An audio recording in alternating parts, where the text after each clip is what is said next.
ምንም አላደረኩም ትያለሽ እንዴ? እኔ መኝታ ክፍል ውስጥ አልጋዬ ላይ ምን ትሰሪያለሽ? ባሙ አንተ ራስህ እኮ ነህ። አሁን ውጪልኝ። ምንም ነገር አልፈልግም። ውጪልኝ በቃ። አይሆንም፣ አይሆንም። በአምላክ አታደርገውም። አይሆንም።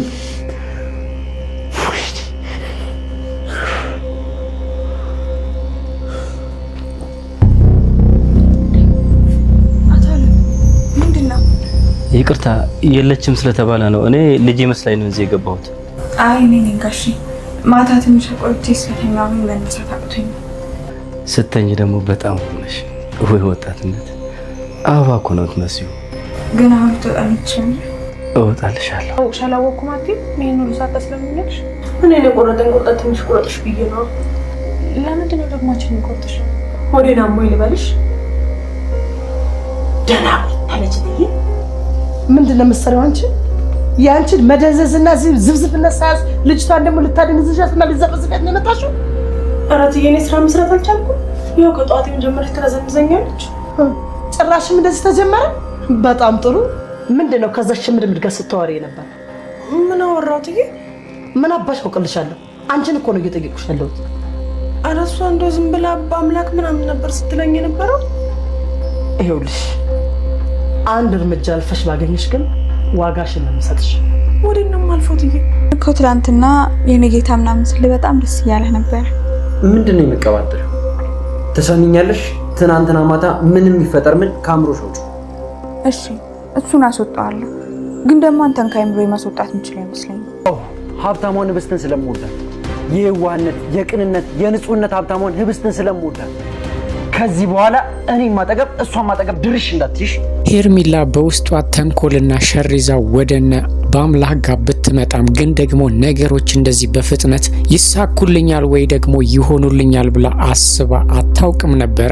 ምክንያቱም ከአቶ አለም ጋር ግንኙነትና አቶ አለም በሚሰጣት ብር እናቷን ለማሳከም ነበር ሩቅ እያለመችና እያሰበች ያለችው። ዛሬ ላይ እየተፈጠረ ያለው ግን ሰፋ ያለና ከጠበቀችውና ካሰበችው የበለጠ እድል ወደፊቷ ከፊቷ እየታያት ነው ያለው ማለት ነው። ሄርሜላ እንግዲህ በጣም ከባድና ሩቅ ሀሳቢ ለጥቅም ብላ ምንም ነገር የምታደርግ ሴት እንደሆነች እያየን ያለ ነው። ዛሬ ላይ በስካሩ ተጠቅማ ዛሬ ላይ አብረሄን ካልሆን ብላ እያስፈራራችው ነው ያለችው። ምክንያቱም እሷ ነገሮችን በሙሉ በጥንቃቄና አስባበት ስለሆነ እያደረገች የነበረው። አብረው ተኝተው ፎቶ አንስተዋለች ማለት ነው። ይሄንን ነገር ደግሞ ለህብስት አሳያለሁ አለበለዚያ እኔ እንደምልህ ካላደረክ እያለች እያስጨነቀችው ነው እያስገደደችው ነው ያለችው። በአምላክ በተፈጠረው ነገር በጣም ቢበሳጭም ግን ደግሞ በጣም ሰክሮ ስለነበር ምንም የሚያስታውሰው ነገር አልነበረም ማለት ነው። ሲነጋ ብቻ አጠገቡ ተኝታ ሲያገኛት የሚያደርገው ነገር ግራ ቢገባውም ግን ደግሞ አሁን ላይ ጭራሽ እያሳየችውና እያደረገችው ያለችው ነገር የበአምላክን ህይወት ብቻ ሳይሆን የህብስትንም ተስፋ የሚያጨልም ሆኗል ማለት ነው። በአምላክ በተፈጠረው ነገር እንግዲህ ለጓደኛውም ለመናገር አስቦ ነበረ ግን ደግሞ አልተሳካለትም። ምክንያቱም አብነት ሄርሜላን እንደሚወዳት ሲነግረው ሀሳቡን ቀይሯል ማለት ነው። ሄርሜላ እንግዲህ አሁን ላይ ወዶ ሳይሆን በግዱ በአምላክ አብሯት እንደሚሆን ግልጽ ነው። ምክንያቱም ህብስትን በጣም ነው የሚወዳት። ምናልባትም ሌላ አማራጭ ተጠቅሞ የሄርሜላን ሀሳብና ወይም ደግሞ ተንኮል መቀየር ካልቻለ በስተቀረ አሁን ላይ በአምላክ እንግዲህ በሄርሜላ ቁጥጥር ስር ገብቷል ማለት ነው። እያንዳንዷን ደቂቃ እያሰበችና እያለመች ነው እየተጠቀመች ያለችው ማለት ነው። ሄርሜላ ይሄ ብቻ አልበቃትም። እንግዲህ ከአቶ አለም ጋር ሌላ ግንኙነት የሚፈልገውን ነገር እንደምታደርግለት ቃል ገብታም ብርም ሰጥቷታል ማለት ነው። እሷ የምትፈልገው እንግዲህ አሁን ላይ ብርና ብር ብቻ ነው። ማተጎዳ ማአዘነ ግድ አይሰጣትም። አቶ አለምም ይሄንን ነገር ስላወቀ ነው እንግዲህ በሁሉም ነገር በብር እያታለላት ያለው። እሷም እንግዲህ ብር ስለምትወድ በቀላሉ ነው እየተታለለችለት ያለችው ማለት ነው። ሄርሜላ እንግዲህ አሁን ላይ ለበአምላክና ለህብስት ብቻ ሳይሆን ለይፍቱ ስራ ትዳርም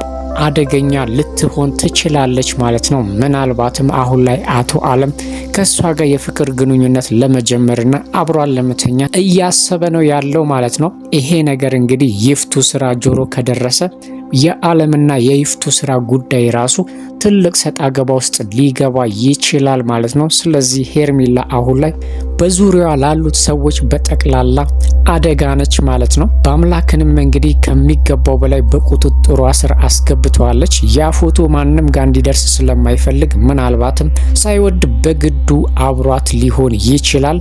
አለበለዚያ ደግሞ ፎቶውን ለህብስት አሳይ አያገባኝም ብሎ ካለ ነገሮች በሙሉ አቅጣጫቸውን ሊቀይሩ ይችላሉ ማለት ነው። አሁን ላይ እንግዲህ ወደደም ጠላም ከሄርሜላ ጋር መሆኑ የማይቀር ነው ማለት ነው። በዛ ላይ ደግሞ አብነት አሁን ላይ በሄርሜላ ፍቅር እያበደ ነው ያለው። ግን ደግሞ እሷ ከሰው አትቆጥሮም። እሱ ደግሞ ገና ካሁኑ እንደ ንግስቱና ለሷ እየተጨነቀና እያሰበ ነው ያለው። ስልክ ሲደውል ራሱ ማንሳት ወይም ደግሞ ማናገር አትፈልግም።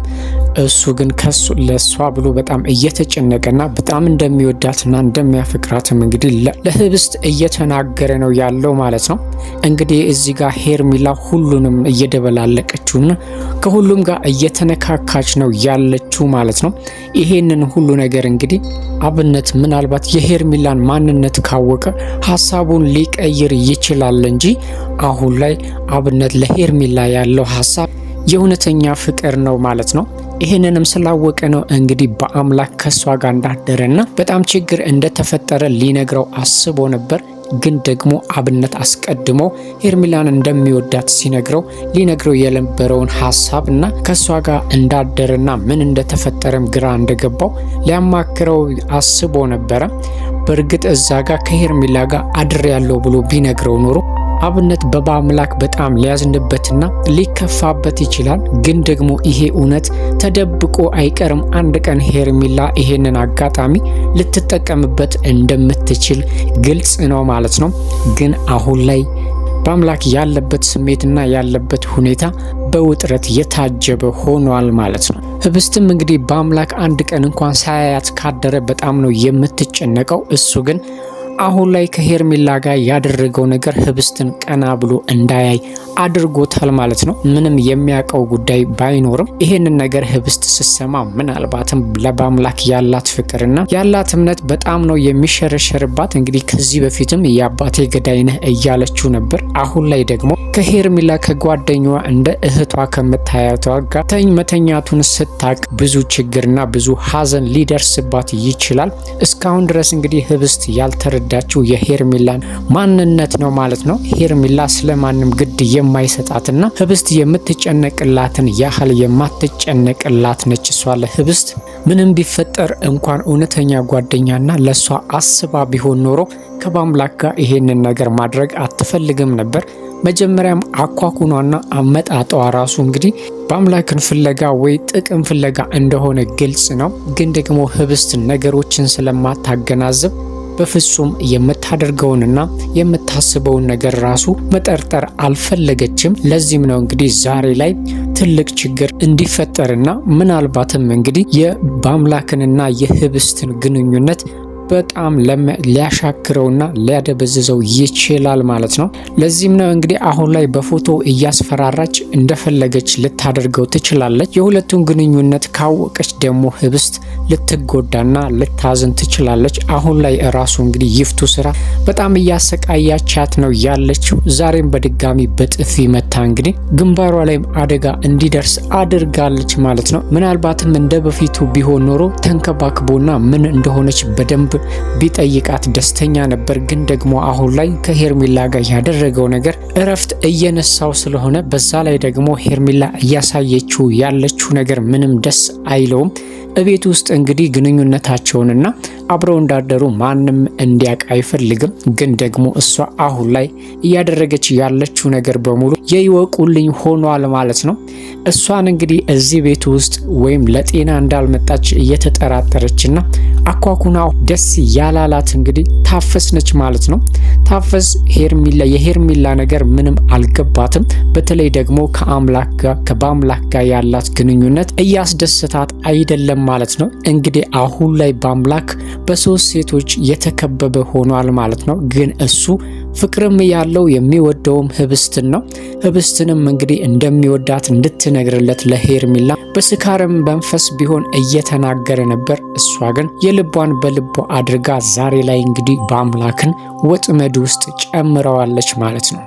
አቶ አለምም አሁን ላይ እንግዲህ የሄርሜላን ጉጉትና የገንዘብ ፍላጎት ወይም ደግሞ እናቴን አሳክማለሁ በሚል ሰበብ ምንም አይነት ስህተት መስራት እንደምትችል ስለተረዳ የጠየቃትን ጥያቄ ራሱ ጊዜና ወይም ደግሞ ደቂቃዎች ራሱ አልፈጀባትም ማለት ነው። በዚህም ምክንያት አለም የሄርሜላ ሁኔታና ድርጊቷ በጠቅላላ ተመችቶታል። ስለዚህ አድርጊ የሚላትን በሙሉ ስለምታደርግ እሱም ለሷ የምትፈልገውን ነገር ከመስጠት ወደ ኋላ አይልም ማለት ነው። ይሄ ነገር ግን ትዳሩ ላይ ትልቅ ችግር ሊፈጥርበት እንደሚችልና ምናልባትም ይፍቱ ስራ ጆሮ በስተት ራሱ ከደረሰ ይፍቱ ስራ ሁለቱንም እንደማትለቃቸው ግልጽ ነው። ግን አሁን ላይ ደግሞ አለም በስሜት እየተነዳ ስለሆነ ሄርሜላንም ገና ከመምጣቷ አምኗታል ማለት ነው። ከሷ ጋርም እንግዲህ ብዙ ስራዎችን እንደሚሰሩና ከስራም አለፍ ብሎ እንግዲህ ሌላ ጾታዊ ግንኙነት እንዲኖራቸውም እያደረገ ነው ያለው።